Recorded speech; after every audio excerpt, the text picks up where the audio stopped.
Mich muss man ja nicht sehen. Ja. Also ich habe mich mal hingesetzt und gedacht, ich muss meine Vorurteile über KI, dass die nicht kreativ sein kann, vielleicht revidieren. Vielleicht kann ich sie auch bestätigen. Das wusste ich vor dem Projekt noch nicht. Ich habe also ein kleines Zwiegespräch gemacht mit ChatGPT und um Kreativität zu beleuchten, ob sie vorhanden ist oder nicht, geht man am besten ja vor, indem man kreativ Fragen stellt. Das habe ich in Form eines Rätsels gemacht.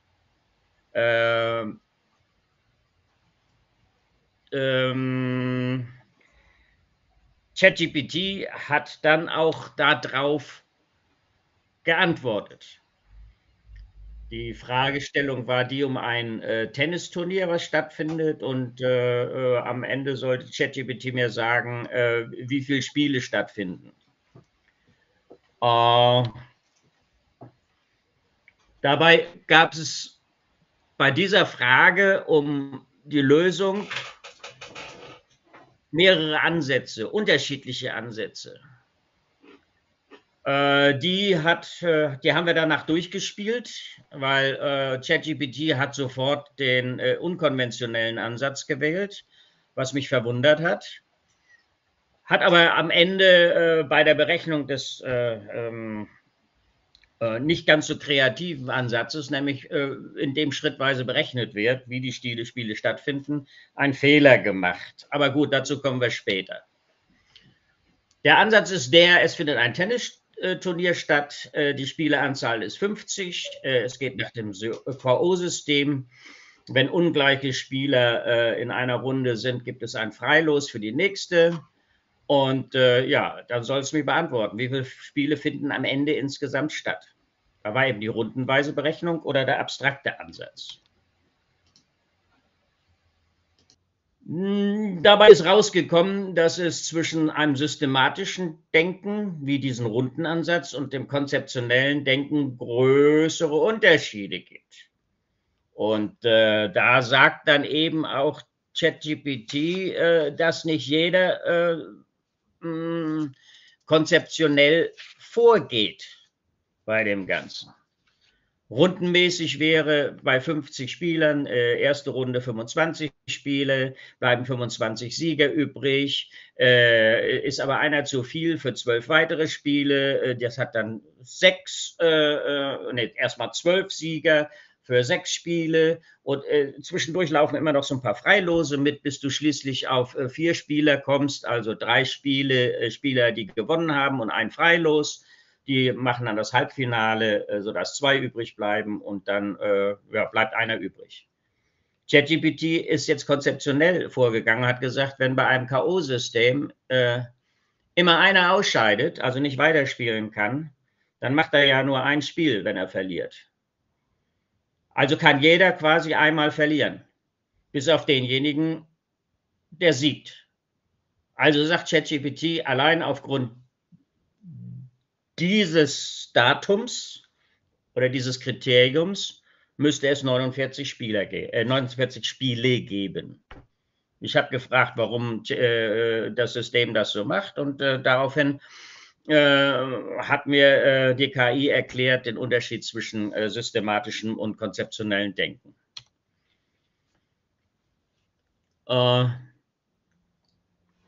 Jetzt ist es nicht besonders kreativ, einfach nur zu rechnen, sich die Dinge anzugucken und dann von oben bis unten nachzurechnen. Das dauert auch noch lange. Es muss also bestimmte Voraussetzungen geben, dass man nicht so konventionell dran geht.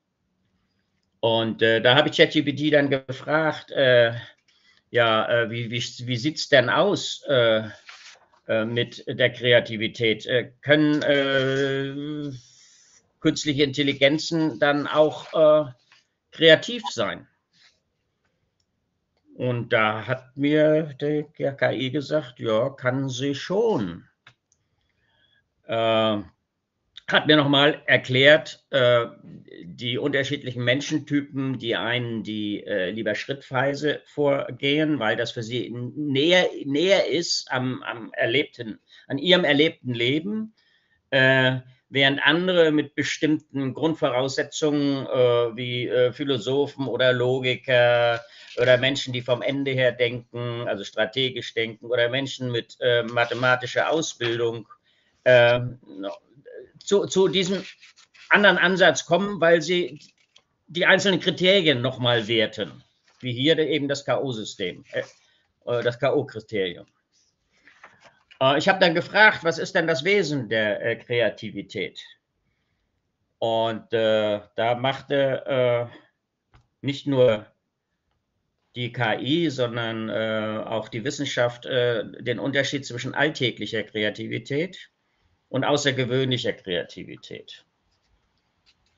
Es ist immer eine Geschichte der Originalität, der Nützlichkeit und der Flexibilität,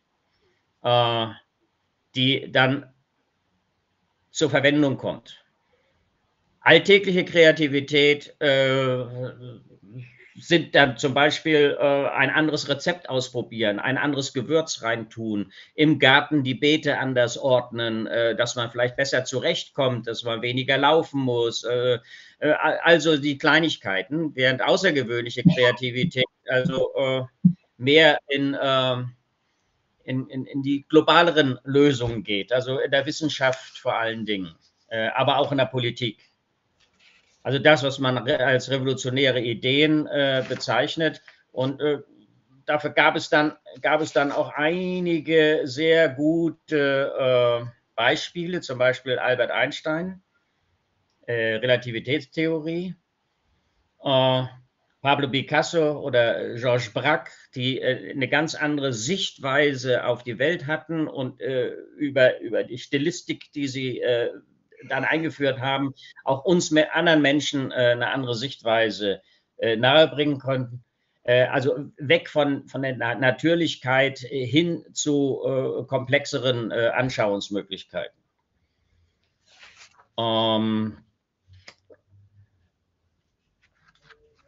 Die KI hat mir aber auch noch weitere Beispiele genannt, zum Beispiel die Erfindung des Telefons. Das hat ChatGPT so gemacht, mir andere Beispiele zu bringen, um mir zu zeigen, was sind die Voraussetzungen, dass es überhaupt zu diesen Erfindungen kam, zu diesen globalen Veränderungen. Und bei Graham Bell sagt mir die KI, dass es bei ihm ein tiefes Verständnis von Schall und Elektrizität gab. Und dazu auch die Experimentierfreude und auch der Wunsch, menschliche Kommunikation zu verändern oder zu verbessern. Also das kombinierte Wissen über Schallwellen mit der Technologie der Zeit, Elektrizität, die hat das dann gebracht am Ende. Also es muss bestimmte Grundvoraussetzungen geben, dass jemand überhaupt anfängt, anders zu denken, als es bisher geschehen ist. Ähnlich auch der Personal Computer oder er nennt auch die Beatles. Diese KI nennt auch die Beatles, die mit Talent und Experimentierfreude und auch mit kultureller Offenheit und mit der Offenheit auch mit anderen Musikstile zu spielen, die Grenzen, die die anderen bisher gezeigt hatten, überwunden haben.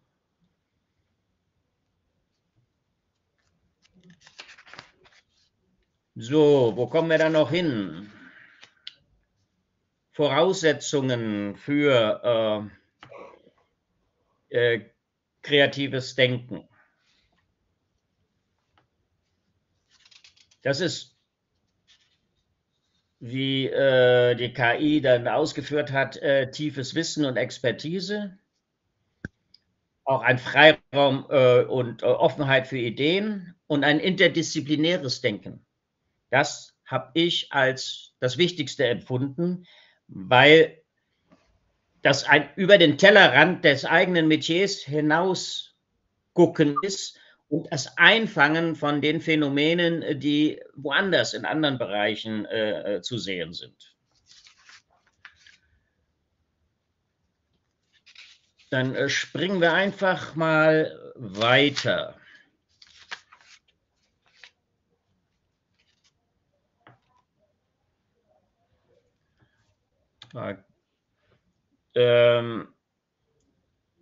Ich habe die KI gefragt, ob KI-Systeme Möglichkeiten bieten, kreative Lösungen zu finden für allerlei Fragestellungen.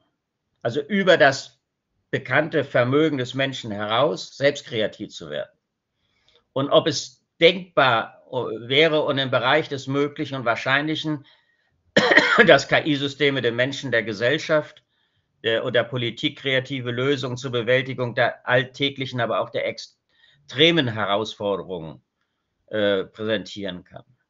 Und dann habe ich als drittes gefragt, weil da wollte ich so ein bisschen an den Rand dessen ran, was vielleicht KI verstehen könnte, ob KI-Systeme gegebenenfalls Problemlösungen uns anbieten könnten, Lösungswege anbieten, die vom Menschen nicht verstanden werden. Also dass unsere Begriffswelt nicht ausreicht, um zu erkennen, was die Systeme uns präsentieren. Das hat die KI bejaht und hat auch dafür ja, Bedingungen genannt, warum das so passieren könnte.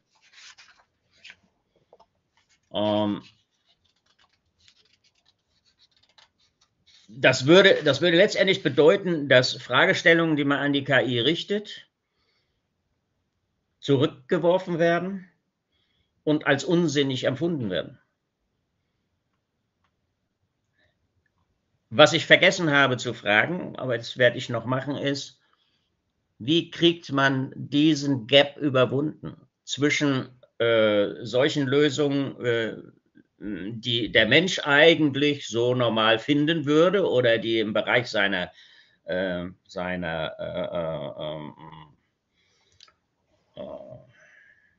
Empfindungsmöglichkeiten, seines Horizonts sind, und dem, was momentan noch darüber hinaus ist, was aber vielleicht KI-Systeme, weil sie ja schneller rechnen können und weil sie mehr kombinieren können, vielleicht herausfinden könnten. Da gab es auch schon, da gibt es offenbar Gründe dafür, wenn wir es nicht erkennen, dass Lösungen durchaus richtig sind. Das könnte sein, dass wir einen Kontrollverlust befürchten, dass wenn wir uns der Lösung, die KI präsentiert, hingeben, dass wir dann nicht mehr Herr dessen sind, was danach passiert. Es könnte auch querlaufen mit der Ethik und der Verantwortung, die wir momentan als wichtig und richtig empfinden. Und es könnte auch sein, dass es ganz allgemein Angst vor Veränderung ist.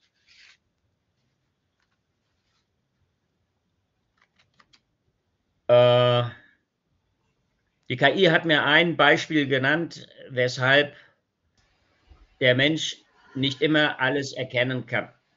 Allein aus der Rechenkapazität und der Zeit, die er bräuchte, um alles zum Beispiel durchzuspielen.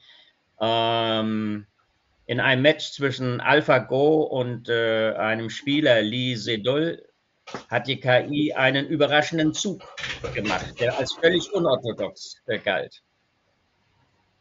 Der ist als Geniestreich eingegangen und inzwischen kennt ihn jeder. Aber kein Mensch war bisher drauf gekommen.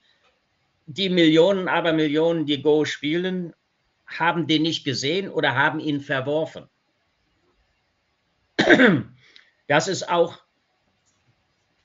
der gleiche Effekt, der bei meinem ersten Beispiel, bei meinem ersten Rätsel zutage getreten ist. Es werden die einzelnen Kriterien nicht ausreichend beleuchtet und ihre Wichtigkeit und ihre Auswirkungen nicht ausreichend gewürdigt. Und deshalb kommt man häufig nicht auf andere Lösungen als die klassische. Bei dem Tennisturnier war das Ausrechnen. 25 Spiele, 12 Spiele, 6 Spiele, 2 Spiele, 2 Spiele, 1 Spiel. Ja?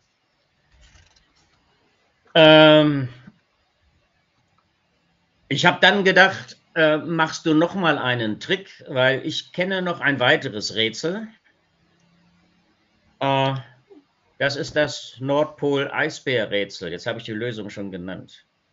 Es geht darum, es steht eine Hütte irgendwo, ein Jäger tritt raus, geht 1 Kilometer nach Süden, 1 Kilometer nach Osten, schießt dort einen Bären, geht wieder 1 Kilometer nach Norden und ist dann wieder direkt vor seiner Hütte. Jeder normale Mensch sagt, da fehlt doch 1 Kilometer. Die Frage soll beantwortet werden dahingehend, das ist dann auch ein Hinweis, welche Farbe hat der Bär? Es kann nur ein Eisbär sein, weil dieses Beispiel, was ich genannt habe, nur am Nordpol funktioniert. Denn nur vom Nordpol aus kannst du diese Wegbeschreibung so machen, dass du dann wieder vor der Hütte stehst. Die Hütte steht direkt auf dem Nordpol. Könnt ihr euch das vorstellen? 1 Kilometer nach Süden, 1 Kilometer nach Osten, 1 Kilometer nach Norden, dann ist da wieder die Hütte, weil die Geologie oder die Geometrie der Erde halt so ist. Ja? Keine Scheibe, mein Gott. Ne? Ja, leider. So, jetzt ist mir aber, das ist eine lange Geschichte, 1979 oder so im Seminar, wo diese Fragestellung in einem Kreativseminar dann gestellt wurde und ich die Antwort wusste, viele wussten sie nicht, manche kamen auch drauf, habe ich gesagt, ja, aber lassen wir doch mal den Eisbären weg. Gibt es denn noch nach den Kriterien 1 Kilometer nach Süden, 1 Kilometer nach Osten, 1 Kilometer nach Norden, vielleicht auch andere Orte, wo die Hütte stehen kann? Professor sagte, nö, gibt's nicht. Und dann habe ich ihm gesagt, doch, gibt's doch. Und da ist so ein Ansatz da, wie Menschen, die kreativ sind, ihre Sichtweisen von vornherein erweitern und sagen, es könnte noch andere Möglichkeiten geben. Wo wäre denn das gegeben? Und ich habe gesagt, in der Nähe vom Südpol, nicht am Südpol. Das hätte ja jeder auch sofort ausgeschlossen, weil vom Südpol aus kann man ja nicht mehr südlicher gehen. Also wird die ganze Breite der Lösungen, die unten am Südpol vorhanden sind, die wird gar nicht mehr in Betracht gezogen. Kreative Systeme tun es aber. Wenn also der Kilometer nach Osten genau eine Runde ist, also da, wo ich nach Süden gegangen bin, wieder Osten rum hinkomme, dann kann ich auch die gleiche Strecke nördlich wieder gehen und da steht die Hütte. Die Hütte steht aber nicht nur da, sondern steht auch einen halben Meter weiter rechts oder links oder sonst wo. Dann kann man sich aber auch denken, dass dieser 1 Kilometer zweimal gegangen wird nach Osten oder 3-mal oder 4-mal oder 5-mal. Und da habe ich halt gefragt, wie kommt es denn, dass bestimmte Menschen da weiterdenken und andere eben nicht?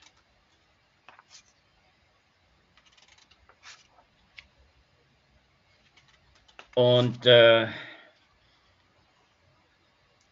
kommen so einige Kriterien zum Tragen. Das eine ist der Bildungsstand und der Wissenshintergrund. Du musst also etwas schon wissen, nämlich du musst die Geologie der Erde und den Aufbau der Erde, die Kugelform der Erde musst du wissen und du musst wissen, dass es Meridiane und wie heißen die anderen Dinger? Genau, gibt und wie das strukturiert ist. Dann brauchst du auch allgemeine Problemlösungskompetenzen. Du musst offen sein, daran zu gehen und du brauchst eine gewisse Abstraktionsfähigkeit. Auf die Frage, auf wie viele Menschen wird das denn so prozentual zutreffen, sagt die KI weniger als 10%, eher 1%. Und das schränkt dann ja für die Menschheit auch vieles ein, weil diese Menschen, die diese Fähigkeiten haben, sitzen ja nicht immer an den Stellen, wo diese wirklich nachgefragt ist. Das wäre eigentlich nur ein Glück. Aber das Glück ist nicht immer vorhanden. Manchmal hat man Pech und dann, manchmal hat man kein Glück und Pech dazu. Ja, genau. Ich habe dann ChatGPT gefragt, welche verschiedenen Arten von solchen Rätseln es denn gibt. Will ich euch jetzt nicht hier lange und breit damit behelligen, aus der Logik und aus der Wahrscheinlichkeit, aus der Physik, aus der Geometrie und dem Raumdenken. Es gibt auch logische Paradoxien, zum Beispiel der Mann, der sagt, ich lüge immer, kann nicht so richtig sein, geht nicht. Warum ist das nicht so? Ja, wenn er nämlich die Wahrheit sagt, wenn er jetzt die Wahrheit sagt damit, dass er immer lügt, dann sagt er nicht immer lügt er nicht immer, sondern in dem Moment eben nicht und so weiter. Es gibt auch diesen Möbiusstreifen, es gibt Zahlenlogiken, es gibt alles Mögliche, ja, wo man auch nicht so einfach reinkommt in die Lösung, weil die Kriterien vielleicht auch nicht ganz so bekannt sind oder weil man sie sich nicht erdenken kann so einfach. Ein Mann lebt im 20. Stock eines Hochhauses, er fährt jeden Tag ins Erdgeschoss und geht zur Arbeit. Wenn er nach Hause kommt, fährt er mit dem Aufzug nur bis zum 10. Stock und geht die restlichen 10 Stockwerke zu Fuß. Warum macht er das? Ja, er ist kleinwüchsig. Er kommt an den Knopf für den 11., 12. bis zum 20. kommt er nicht ran. Es sind auch so ungewöhnliche Geschichten, wo man dann sagt, naja, muss man nicht unbedingt als besonders kreatives Rätsel ansehen, denn woher soll ich wissen, dass er zu klein ist? Ich habe ChatGPT darauf hingewiesen, dass es einen Fehler gemacht hat.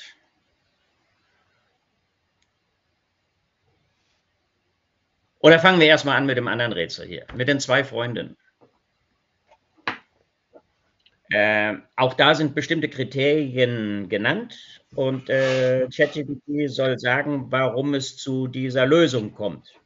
Nämlich, ein Mann geht zum Zug auf den Bahnsteig, da fahren die Züge ab in beide Richtungen. Die Züge fahren alle gleichmäßig, alle 10 Minuten.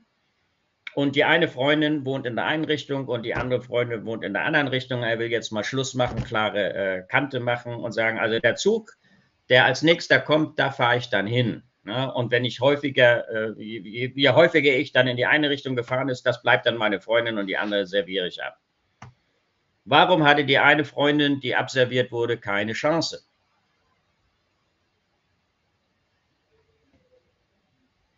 Alle 10 Minuten kommt die Bahn. Und der Mann geht einfach auf den Bahnsteig und nimmt den nächsten Zug, der kommt. Naja, die Züge kommen ja nicht ständig zum selben Zeitpunkt, schätze ich mal. Doch, die kommen, also nehmen wir mal das an, ganz ideal, sie sind alle pünktlich, also es ist keine Deutsche Bundesbahn, sondern die fahren alle 10 Minuten in die Richtung, alle 10 Minuten in die Richtung und sind nicht unpünktlich. Da fahren die gleichzeitig ab? Nein, die kommen in ihrem Fahrplan. Der eine fährt um 00, 010 und 020 und 030 und der andere fährt um 012 oder 02, 012, 022, lalala. Aber das ist kein Datum, das genannt wird im Rätsel, sondern das muss Teil des Lösungsweges sein. Aber genau, Michael, das ist das. Die kommen nicht parallel an. Nicht, wenn der eine Zug angekommen ist, ist der andere auch angekommen und er kann sich aussuchen, ob er da einsteigt oder da einsteigt. Er nimmt den nächsten. Wenn der eine um Punkt 0 Uhr kommt oder 0 Minuten kommt und der andere kommt um 2 Minuten nach, dann ist bis zum nächsten Zug der 10 Minuten, der die 0er, 10er, 20er hat, 8 Minuten Zeit, zwischen den beiden anderen nur 2 Minuten Zeit ist. Und deshalb hat die eine Freundin 10-mal so viel Chancen, dass ihr Freund kommt. Das ist schon klar. Ja, aber genau solche Geschichten erfordern kreatives Denken, damit man überhaupt in die Lösung kommt. Hat mir ChatGPT auch wunderbar alles erklärt, aber auch nicht ganz so richtig. Aber hat gesagt, dass es eine 50-50-Lösung nicht geben kann. Ja? Ich hab immer wieder gefragt, wie kommst du denn da drauf? Naja, da hat er gesagt, die Aufgabe kannte ich. Ja. Aber diese Asymmetrien sind in der realen Welt überall vorhanden. Und sie haben Folgen. Und man wird sie über ein ganz normales Verhalten erstmal nicht aus der Welt schaffen, man wird sie erstmal nicht bemerken und dann kann man sie auch nicht aus der Welt schaffen oder ihre Folgen aus der Welt schaffen oder etwas dagegen setzen. Ja?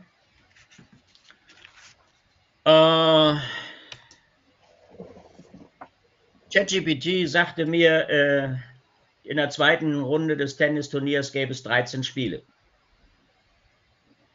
Es waren ja aber nur 25 Spieler übrig geblieben von 50. Der eine musste mit sich alleine spielen oder wie? Also hat mir das so hingeschrieben. Ich habe ChatGPT darauf hingewiesen und gefragt, warum machst du solche Fehler?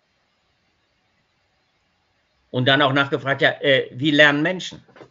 Mir ist es ja sofort aufgefallen, dass da ein Fehler war. Der KI fallen solche Fehler nicht auf. Und ChatGPT hat mir auch dazu gesagt, dass es keine Fehlerabgleichung gibt. Das heißt, das einmal Trainierte ist das, was beim nächsten Gespräch wieder zum Ansatz kommt. Die Erfahrung aus dem Gespräch mit mir, dass das System da einen Fehler gemacht hat, fließt nicht ein direkt oder indirekt in die Trainingsdaten. Rein zufällig könnte es passieren. Ja, das ist, glaube ich, das ist systemabhängig. Also bei ChatGPT ist das so. Ja. ChatGPT sagt aber, dass da im Nachgang solche Korrekturen schon vorgenommen werden, aber nicht direkt. Wie andere Systeme da arbeiten, weiß ich nicht. Mhm. Genau. Also du willst sagen jetzt, wenn ich es richtig verstanden habe, dass die KI zwar über Weltwissen, sage ich jetzt mal, verfügt, als auch dieses Trainingsdaten, dieses Trainingswissen, aber sie ist nicht in der Lage, diese Dialogerfahrung jetzt mit dir das nächste Mal wieder zu verwenden. Ja, zumindest nicht direkt.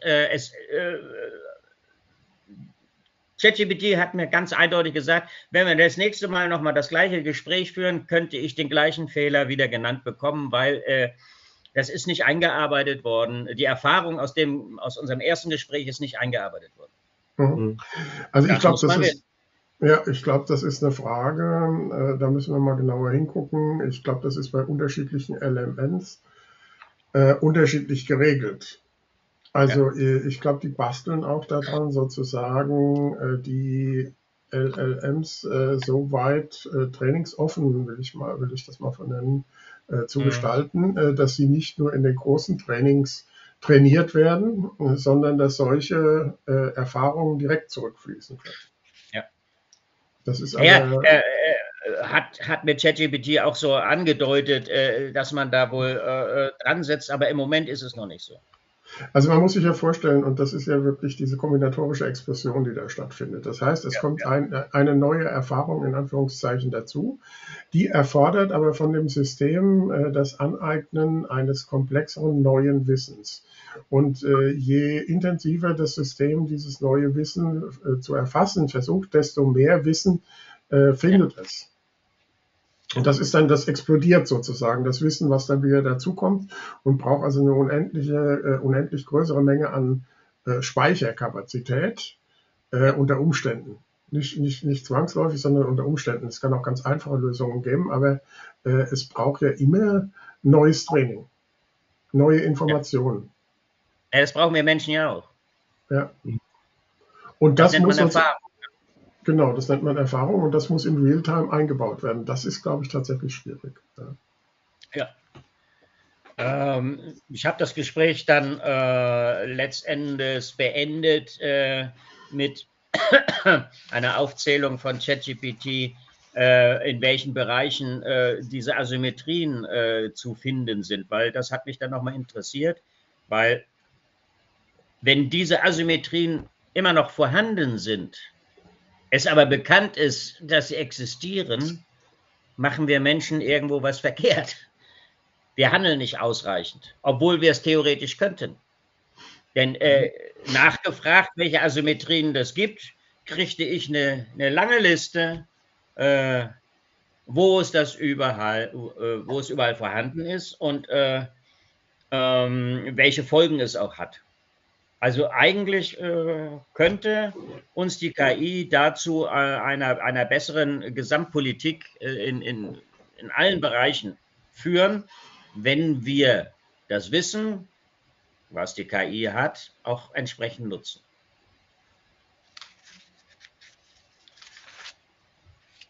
Ja, und zwar, ich sag nur mal, die Bereiche Wirtschaft und Finanzmärkte. Da gibt es den Matthäus-Effekt oder Spieletheorie. Das ist jetzt nicht ganz so wichtig, aber da Spieletheorie auch in der Wirtschaft durchaus eingegangen ist, um zu anderen Verhaltensweisen zu kommen, zu Produkten zu kommen und. In der Entscheidungsfindung ist das schon nicht so ganz weit weg. Bei Gesundheit und Medizin, Zugang zu Medizin, bei Technologie und Digitalisierung, Netzwerkeffekte und Monopole und algorithmische Verzerrungen, sagt ChatGPT, die führen auch zu dann falschen Ergebnissen. In der Physik und in den Naturwissenschaften asymmetrische Mutationen in der Evolution hat mir das System genannt oder Zeitasymmetrien. Aber auch in den Sozialwissenschaften, Medien und Wahrnehmung oder das, was in den USA vorgenommen wurde, was haben wir vorhin ja schon mal angesprochen, außerhalb des Videos jetzt, die Wahlkreisverschiebung, also Gerrymandering, die dann auch dazu führt, dass eine Stimme nicht überall die gleiche Wertung hat oder Wertigkeit hat. Oder in der Psychologie, aber auch in der Umwelt- und Ressourcenverteilung, Wasserressourcen, Klimawandel und die Betroffenheit davon und. Das Gespräch werde ich noch mal weiter fortsetzen, weil einige Ansätze, die ich da verfolgt habe, dann in dem Gespräch dann schwerlich noch angebracht werden konnten. Ja, bitteschön. Ja, es klingt schon alles sehr spannend und sehr, wie soll ich sagen, vielfältig. Ja, also es ist alles andere als eindimensional, sondern es ist vieldimensional, was da wohl tatsächlich in so einer Kommunikation deutlich gemacht wird und was also ja auch von der KI irgendwie aufgearbeitet ist. Ich finde es schon ganz schön spannend, ja. Also man muss ja immer im Kopf haben, dass es sich hier wirklich um eine Maschine handelt. Also es ist nicht irgendwie. Ne? Also das Textliche, ich habe es jetzt ein ganz klein wenig formatiert, etwas größer, damit ich es auch hier am Bildschirm noch lesen kann. Das sind hier über 60 Seiten. Wenn ich das auf 11 Punkt und ohne dass ich daraus einzelne Seiten mache, thematisch, dann bin ich über die 30 Seiten gekommen. Mhm. Nur dieses kleine Thema. Ja. Ja, und ich sage mal davon ausgehend, dass inhaltlich es kaum etwas zu meckern geben wird an den Texten, die ChatGPT da produziert hat, also sozusagen wissenschaftlich, ist das ja nochmal umso beeindruckender, auch was das für ein Werkzeug ist. Weil es bleibt ja ein Werkzeug. Also ich sage mal, die Wertung dieses Wissens hast du jetzt vorgenommen, Rudi. In dem letzten Dialog hat das Frank vorgenommen und vorher hat das Bessert vorgenommen. Immer auch mit einem hohen Maß an eigener Kompetenz. Ich finde das schon überraschend bis erschreckend. Ja, deswegen habe ich ja die Fragen auch entsprechend so gestellt. Wie offen sind wir Menschen denn für das, was uns künstliche Intelligenzsysteme nahebringen? Sind wir offen genug? Und unter welchen Umständen sind wir offen genug? Gibt es Dinge, die wir nicht verstehen können, weil unser Erfahrungshorizont es uns nicht erlaubt und. Also da sind einige Dinge, die ja im Moment die ins Laufen kommen, die virulent werden. Wir müssen uns dieser Problematik stellen. Ja? Das war lange Jahrzehnte, Jahrhunderte nicht der Fall. Ich meine, dass man Galileo Galilei nicht verstehen wollte aus religiösen Gründen, sage ich mal, und aus Machtgründen, das ist mir ganz klar. Ja? Dass einiges nicht erlaubt war zu denken, dass Menschen dann als Staatsfeinde abgestempelt wurden Ketzer und leben mussten oder irgend sowas, ja. Das ist mir alles klar, aber da sind wir ja drüber. Wir haben ja die Aufklärung hinter uns und damit die Möglichkeit, Wissen als ein Produkt, das wir benutzen können, zu verwenden, unabhängig von irgendwelchen Umgebungsfaktoren. Ja, aber ich glaube, das ist genauso eine Geschichte wie beim Vortrag von Frank. Da ist das nach meinem Dafürhalten auch schon deutlich geworden, dass eben der Umgang mit dem Wissen der zentrale Punkt ist. Ja? Also nicht das Wissen selber, weil du ja jetzt auch in diesem, ich sag mal, kurzen Vortrag wieder auf alles Wissen zugegriffen hast, was das System dir angeboten hat. Und das schon so komplex ist, dass es jetzt weitere Stunden erfordern würde, das weiter auszudifferenzieren. Ja. Also bin ja extra diesen Ansatz gegangen, dass ich mit Kreativfragen, mit Rätseln angegangen bin, deren Hintergrund ich wusste, die ein Teil von mir sind, die ich verstehe oder wahrscheinlich verstehe. Vielleicht die Hintergründe, da hat KI ja auch einiges noch erzählt, wo ich dann sagte, das kommt auch noch dazu als Aspekt, muss ich als Mensch mir selber anziehen, damit ich überhaupt nahe an die Thematik kam. Rein theoretisch eine KI fragen, kann die kreativ sein oder nicht? Ja, da kriege ich eine Antwort, ja, kann sie, und dann kann ich mich wieder hinlegen. Ja, ich glaube schon, dass die Fragen, die wir hier aufwerfen in den Diskussionen, in den einzelnen Diskussionen, einfach nicht nur spannend sind, sondern die ganze Arbeitsweise, die wir bisher kennen, in Frage stellt. Ja. Also weil wir kommen ja aus einer Welt sozusagen, wie nennt man das? Rezitatives Wissen? Keine Ahnung. Gibt da irgendwie einen schönen Begriff zu auf den Umgang mit erlerntem Wissen. Nur spielt dieses erlernte Wissen in dem Sinne des erlernten Wissens kaum noch eine Rolle, weil wir das ja locker mit den Informationen, die wir über so eine KI bekommen, in den Schatten stellen. Ja.